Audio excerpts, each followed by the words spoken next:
Chapter 1. Market Watch Basics. The Market Watch window is positioned at the top left side of the application. By right-clicking the panel and choosing the option Show All, you can have all the symbols and quotes offered by XM displayed. You can use the Chart Window option, which will add the chart of the selected symbol to your chart window. Alternately, you can left-click on an instrument and drag and drop it into the chart window. Please be aware that with this method, the chart will be replaced.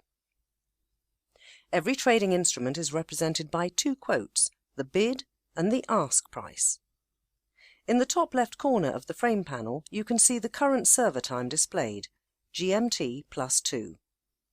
By right-clicking on the panel, the drop-down menu appears with several useful options, such as the time. This option shows the time of the last update of the quotes on a specific symbol, or the high-low, which displays the highest and lowest recorded quotes of the specific instrument in that particular minute. There are three ways to view the graphical representation of the current bid prices in the Tick Chart tab. The first one is to right-click any of the symbols and select the Tick Chart option from the drop-down menu. The second option is to press Space on your keyboard. And the third method is to click the word Tick Chart at the bottom of the Market Watch window. In our next tutorial sessions, you will get to know more about the Market Watch panel. Thank you for watching.